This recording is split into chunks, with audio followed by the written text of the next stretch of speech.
Welcome back to the Empire Builders podcast. Dave Young here with Stephen Semple. Today, Stephen told me we're going to talk about the board game Clue.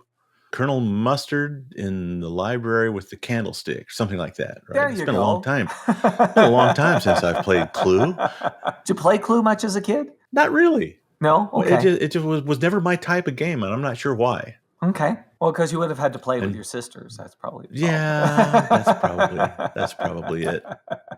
More therapy for Dave about doing it right now. You had to think, right? There was that thinking involved and eliminating things. And well, it's interesting you bring up the whole concept of thinking, because when Clue came out, so it was created in 1949. When Clue came out, pre-World War II games, especially for kids, were like these mindless games of chance or things that required a little bit of a degree of skill. That was sort of all the games. There were not really any games that were thinking games. And Clue was sort of one of the first ones to come along to break into that whole genre of how do we make a game that's more of a thinking game. And frankly, it's not just a kid game, it's an adult game. Sure, yeah. Yeah. And then it became a movie and all kinds of things. Oh, all kinds of things. And the original name was not Clue. The original name was Cluedo. So Cluedo, Cluedo. Cluedo. And it was created by Andrew Pratt, and today it's owned by Hasbro. And they've sold like 150 million games. So it's gone on to become like a really big deal. And look, if you ask most people about Clue, they know what it is. Sure, we've all played it. Mm-hmm. So it's pre-World War II, and games were mindless games of chance and whatnot. There's nothing in between. And Anthony Pratt decides he wants to develop a game. Now, he was a pianist before the war, and he often did entertainment at murder mystery parties. And he remembers people loved the murder mystery parties. Murder mystery parties have been going on that long? Yes. Yeah. See, I had no idea about that. Yeah. Okay. And they were really hugely popular. It was driven by, remember, this Agatha Christie, when she was writing in her prime, was just, huge. There was a whole Agatha Christie thing, right? And so that fueled a lot of these murder mystery parties. So here he is. It's World War II. They're in bunkers, killing time, trying to figure out how to create things that are fun. He starts thinking about, like, how could you build a murder mystery game that you could play? And he's reading Agatha Christie books and discovers there's all these archetypes and whatnot, right? Like, and that's how he came up with the idea of, well, how about a colonel and a professor and a femme fatale and an entitled rich and a servant, right? Those are all characters that were pretty common in Agatha Christie novels. Like, not all of them, but not uncommon. And all known murderers. And right. No, I don't know. Yeah, right. And he sets him in a mansion, and his wife suggests using these tropes. But the original game had very different weapons than today. So it was like fire poker, bomb, poison. And the real question was, how do you make the outcome different every time? So how do you create that unknown variable? And he and his wife loved playing bridge. So what they realized is if you incorporate cards into it, it creates a random solution. Sure. So that's where the whole idea of the cards, being distributed out and a few cards being put into the envelope. And basically you pull out the cards, it remains hidden. It's kind of this mystery card dynamic. And actually it kind of becomes a little bit of a math puzzle in terms of how you actually... Yeah, you're deducing things, right? Yeah. It's like what is revealed versus what isn't. Yeah. So there's this social experience, plus this logical, and plus this opportunity to role play a little bit. It really creates this unique, fun, interactive, involved board game. Now, it was released as Cluedo in the UK, but his original idea for the name you'd like even better. He called it Murder. Murder. And so in 1945, when he goes to pitch it to game manufacturers, they go, yeah, people don't want their kids playing a game called Murder. Yeah. Have you thought of arson? Right.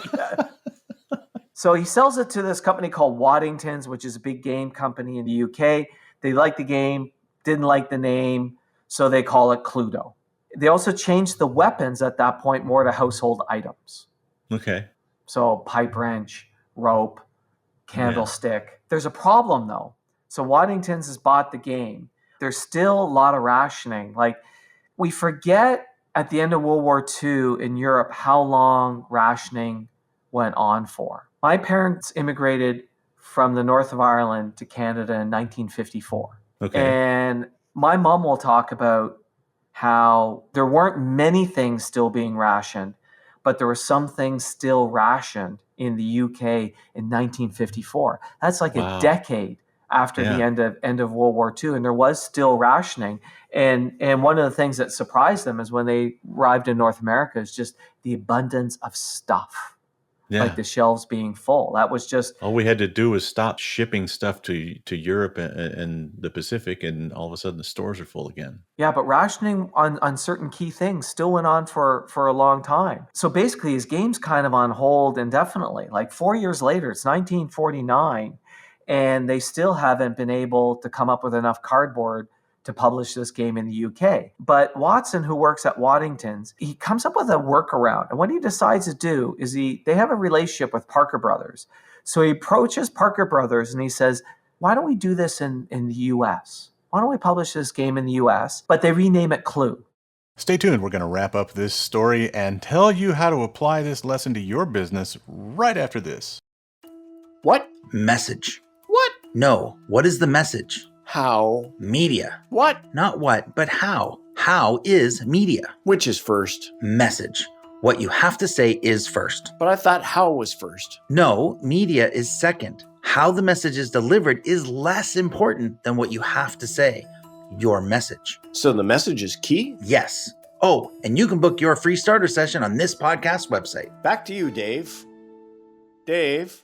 Dave? Let's pick up our story where we left off, and trust me, you haven't missed a thing. So in 1949, they release it in the US and it sells great. Yeah. It sells fabulous because the thought is this: when times are bad, people want a distraction. When times are good, they want a challenge. And in the US in 1949, times are pretty good. Times Getting are there. pretty good. Yeah. Yeah. So this actually leads to, like, Clue is one of the first World War II, what we call mind games. And it actually led to a rise in those types of games. They really didn't exist much before Clue. So Clue is like a game changer. First year, sells 25,000 units in the United States. It's this American success. And it really makes Waddington's confident to do it in the UK. Mm-hmm. Now, here's where things get a little bit sad. In 1953, Waddington's decides to buy out Pratt, right? Okay. Like, so Pratt's hardly made anything on this. For whatever reason, he was not part of the US deal. So they offer him £5,000 for the international rights for Clue, which is basically equivalent of about $220,000 today. Yeah. He's struggling. He's now got a young family, all that other stuff. So he accepts. Sadly, he accepts the payment, and Waddington's and Parker Brothers goes on to make huge money with Clue. So that's the sad part of this, is that he did not get good advice on accepting the offer, but he is still recognized as being the creator of this really amazing game that really changed the game landscape for board game. It is sad that I was going to say gave up, but I don't think he gave up. He made the decision that he made for his family at the time, and he needed the money. So sometimes that's the case. Sometimes that's what you do. Yep. But here's the thing that I found interesting is, as he was building this game, like, we always talk about looking around for inspiration. So the first thing is, he was like, okay, these murder mystery parties are really popular. How do I simplify it and make it a game, right? Because hosting a murder mystery party is kind of complicated. So how do I take this idea and make it a game? And he looked to Agatha Christie and he said, oh, look at all these tropes. There's all these tropes. Yeah. So those would make for good characters for this game. So he was inspired by, literature. Murder mystery literature gave him some of the inspiration in terms of the characters and the setting, right? Yeah. And then the next step that I found interesting was, well, how do I make it random? How do I create a random part? Because that's what makes it a game. He drew inspiration from cards, from bridge. Yeah.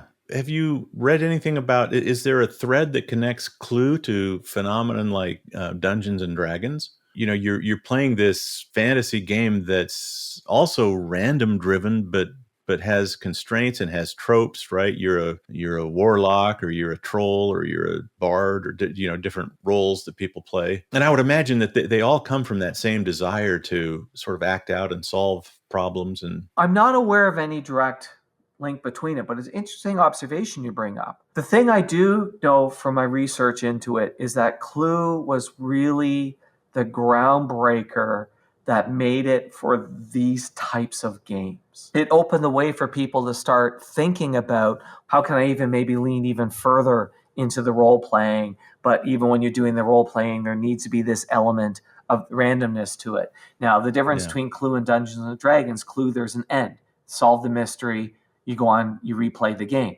With Dungeons and Dragons, there's this constant quests and improvement and escalation and whatnot. There's no doubt in my mind that Clue paved the way and probably started putting some of these other game developers into this state of going, what else can we do down this line, right? I'm like coming to a realization as we sit here and talk about this, that maybe the reason I never got into it was because I didn't play the game with people that got into it with a mindset that it was a role-playing game. Right. It's like, oh, well, you're the butler. Okay, so you're the butler. Roll the dice. Right. And when I played it as a kid, nobody acted like they were the butler. Right. Nobody acted like Colonel Mustard. And you didn't have to. No, you didn't have to. But you could. Because you could. And I think I was maybe playing with a bunch of people that just didn't know you could even. Right. I think you miss an element of creativity and fun when you don't do it. Yes. And they probably could have leaned into it a little bit more heavily to give people the idea that this is like a murder mystery. Like this is a variation of a murder mystery party. But that's where the inspiration came from. We think about Clue as being a great game, and it was a successful game, but I don't think we recognize how much of a groundbreaker Clue was for other things. And again, the thing I found that was cool is he figured out how to put this game, drawing inspiration from literature, drawing inspiration from playing cards, and drawing inspiration from murder mystery parties. So I said, okay, how do I pull all this together into a game, which I thought was pretty cool. Love it. We all love games. Well, thanks for bringing this one, Stephen. I didn't have a clue before we started. You may now want to play Clue, but you will be. I can hardly wait to hear your rendition of Miss Scarlet. That's all I'm saying. Miss Scarlet. Yes. Next time we're together, let's play. All right.